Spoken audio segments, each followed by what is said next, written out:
Alright, what is going on, everyone? First and foremost, I want to say thank you for being here right now, watching this video.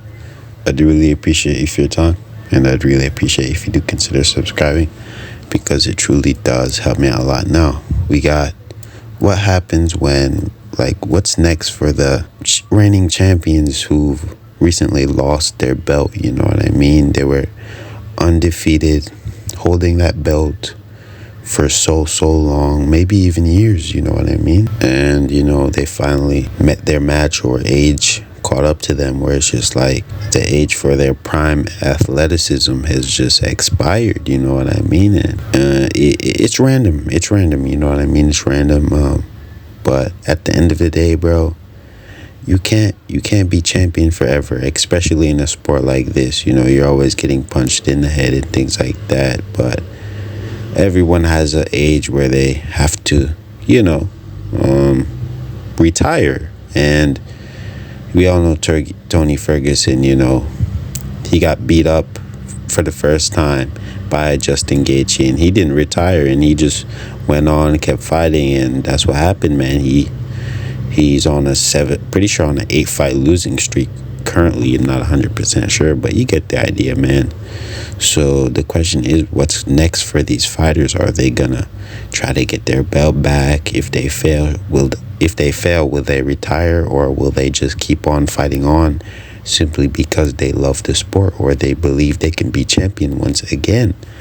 But I don't know, man. Without further ado, let's just play the video. Past the age of 35, and I want to kind of get to the bottom of this and see why that happened, so let's do it. The first fighter I want to talk about is Volk, and so Volk has been the most recent long-reigning champion to lose his belt, and this one was surprising, but also not at the same time, because I believe Ilia Topuria is a once-in-a-while talent, and I think he's going to hold the belt for a long time. So I just think the one biggest factor is just the fact that Topuria is very good, and there's less fault on the side. Yeah, man. So, we know that Volkanovski lost before to Islam, and it's just like right after that he loses to Ilia Topuria, man. That messes with your mindset. But at the end of the day, man, Volkanovski met his match. It finally all caught up to him, and I'm pretty sure he's 36 and whatnot, so he's gonna have to retire soon. He can't be here forever, man. But yeah, let's just keep going. Volk. But however, there's still some things for sure. First of all, Volk is coming off the horrible KO to Makhachev only about 4 months ago. And go back and watch that KO. It was a bad one. He took a lot of extra unnecessary damage to the head. His head was just bouncing off the cage. It was bad. I didn't like seeing that. And that was only 4 months ago, from this fight. And to come off that and jump right back in quick, another camp, another weight cut, no rest, and fighting another guy who's super dangerous like that, who can definitely KO you. Like, Ilia is the most dangerous fight in the division for him. And I mean, yeah, that was just a bad decision by Volk. Especially back to one of the main points of the video, at his age, 35. You definitely need some time to rest after getting KO'd like that. And I'm not gonna lie, the funny part is, fans were trying to defend Volkanovski after he got knocked out for the first time by Islam, and they were like, oh, Islam, they were finding all kind of excuses. Oh, Islam cheated. Oh, this and that. Oh, he put his knee a certain way. Oh, he didn't have to land all these necessary punches, his head was bouncing off the canvas. They were making all kinds of excuses and, trying to basically throw Islam under the bus for that whole thing, right?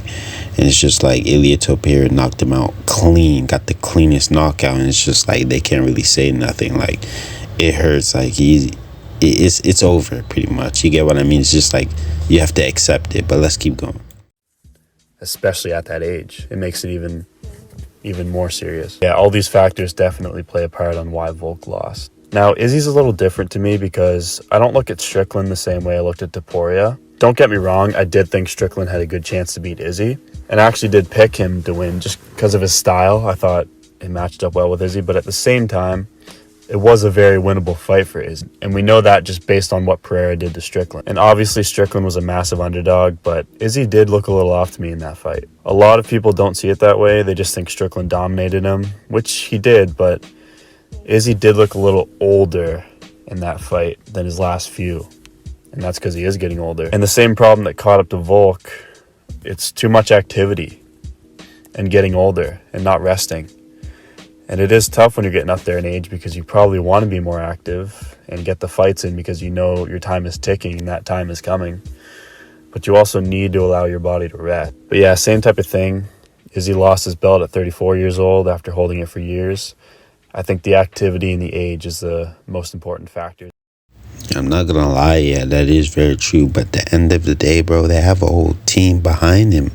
Right? So it's just like they're not making these decisions by themselves. You know, they have to get confirmation from their team and you know, by their leaders and training partners and things like that. Like, is it a good decision to fight right now? Like, should you allow your body to rest, this and that?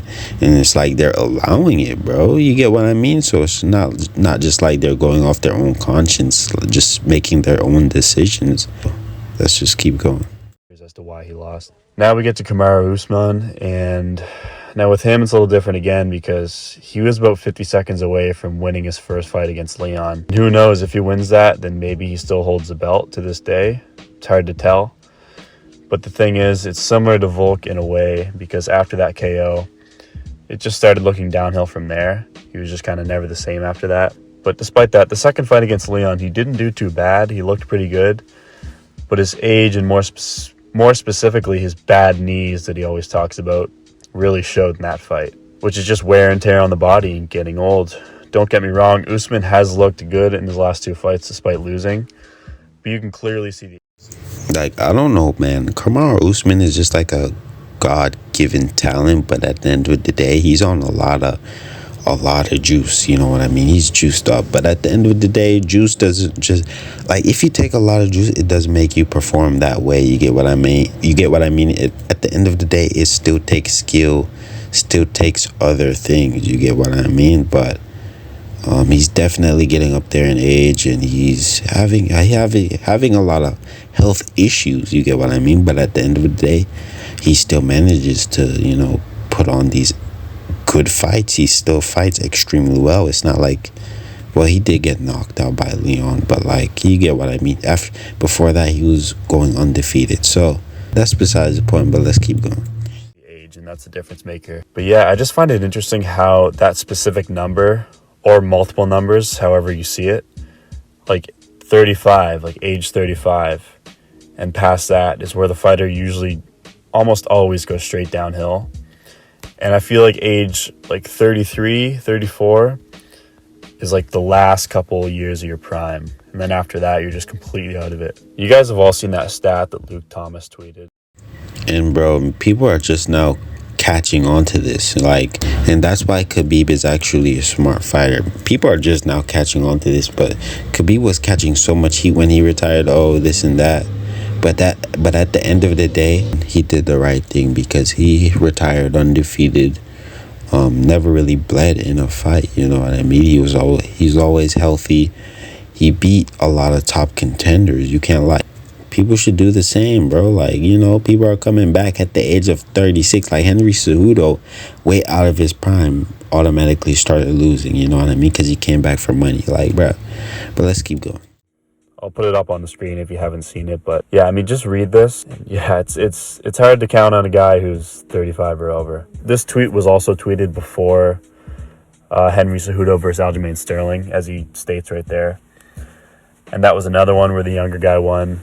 And it was also tweeted before Volk versus Topuria, which was another one where the younger guy won. The very younger guy, almost 10 years younger. And so, yeah, now that record, add two to that losing record, and yeah, it's pretty crazy to put that in perspective. But yeah, when it comes to the bigger weight classes, it definitely seems to be less of a factor because you're less likely to need speed and skill compared to the lower weights because you're just more big and bulky and rely more on your power, which makes sense why it's like that. The next question I want to try to answer is, where does the long-reigning champion go who's older after they lose their belt? You know, like a champion who's held the belt for so long and they're so used to just defending it, and then they finally lose it, and they're at this point in their career where they're older. It's like, what do you do? Your decision-making after that point really needs to be important. And it's a hard question to answer, but I'm going to give my opinion on what these guys can do and specifically. But yeah, man, I'm gonna end the video here. I don't want this video to be too long, but at the end of the day, bro, I think they should just, probably try to get their belt back. And if you try to beat the next guy, you get what I mean? Maybe not the champion, maybe not an automatic rematch, probably another contender. You know what I mean? Fight him, try to get that number one contender. Get your belt back, and if you lose, if you fail at that, then man, you should just retire. You get what I mean? But just because you lose one time, you lose your belt one time, doesn't mean you should automatically give up. You know what I mean? You could probably get your belt back and keep a thing going where it's just like you beat him one time, he beat you one time, and it's just like keeps going. You know what I mean? It becomes a rivalry. It could even, but I don't know, man. We'll see. Let me know what you guys think. And me personally, I think Easy could make a good comeback. He just needs to rest. But yeah, man, without further ado, peace out.